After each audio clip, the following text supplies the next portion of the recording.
Today on TimesCast, lawyers in Tucson argue whether Jared Lee Loughner is mentally competent to stand trial for murder. Let's meet the family. Amazon introduces a new tablet. So the web browsing experience is extremely fast on Kindle Fire. And Al-Qaeda urges Iran to stop promoting 9/11 conspiracy theories. The trial of Jared Loughner has really not even begun yet. All we're dealing with today is whether Jared Loughner is mentally competent to stand trial. He was ruled by the judge Larry Burns in May not to be competent. Some experts who examined him found him to have schizophrenia. He had an outburst in the courtroom back then, and he was sent to a federal psychiatric facility. He's in isolation. He is forced to take medicine on a regular basis. The prosecution has supported forcibly medicating him, and the rationale given is that he is a danger to himself and to others. He has thrown some chairs. He spat at his lawyer one time. He's on suicide watch. So they're medicating him ostensibly for that reason.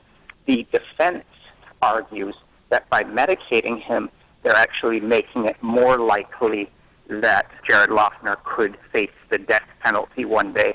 It is expected that the judge is going to decide that Jared Loughner is still not competent to stand trial. So really the question is whether he's sent back to the same federal facility, how long he's sent back there.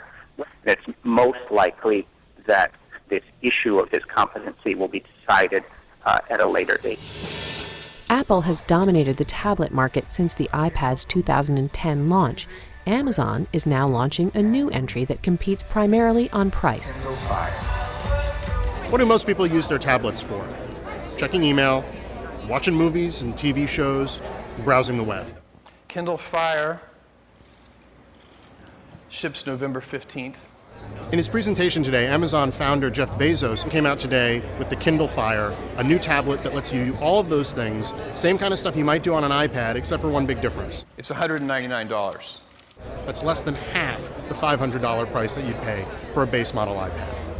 A couple of details about the Kindle Fire. It features a 7-inch touchscreen. It's Wi-Fi only, weighs about 15 ounces, and will come ready to import all of the content and media that you already have stored on Amazon's cloud servers if you have an account with them and are using them for streaming media, music, books, or whatever. Amazon's whole idea here is to try to offload as much of the heavy lifting from the device into its own robust data storage and server network, and as a result of that, they've created a new browser that they call Amazon Silk, which is actually quite innovative and splits up the browsing tasks between the device and up in the cloud, which can handle a lot of the heavy lifting that the mobile devices have always had a problem accomplishing. So we have all this big iron in the cloud that can pre-process much of the web browsing that you do and serve it down to mobile devices even faster. So the web browsing experience is extremely fast on Kindle Fire. So you offload some of the heavy lifting exactly to these big sort of server farms and big machines out there, exactly, so that your machine can handle the lighter weight. And it speeds up page load time by seconds. That's very, very cool. Let's meet the family.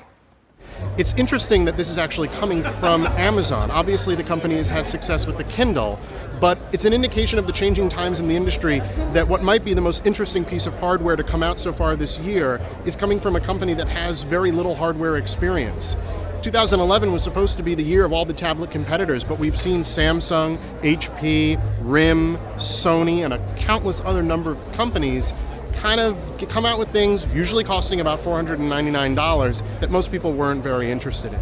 At $199, it becomes a pretty undeniable option for a lot of people for whom $500 for a tablet might have been too much. And in its English-language magazine, Al-Qaeda openly criticizes the Iranian president for alleging that 9/11 was an American conspiracy. In a prickly article on page 4 of the latest issue of Al-Qaeda's English-language magazine Inspire, the terror group lashed out at Iranian President Mahmoud Ahmadinejad for his frequent habit of indulging in conspiracy theories about the attacks of September 11th.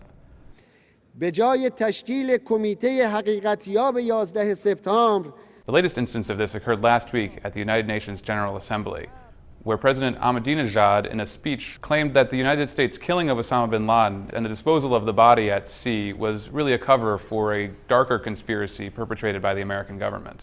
Al-Qaeda has suffered many defeats this year, including the killing of Osama bin Laden, and seems desperate to reclaim a central place in the conversation about September 11th. The article appeared to indicate that Al-Qaeda had some concern that Muslim readers, especially those in America at whom the magazine is often targeted, might have some doubts about the attacks of September 11th, or at least be listening when President Ahmadinejad voices conspiracy theories. And so this article appeared in an attempt to reclaim credit for the attacks, even as it drew a wedge between two American enemies.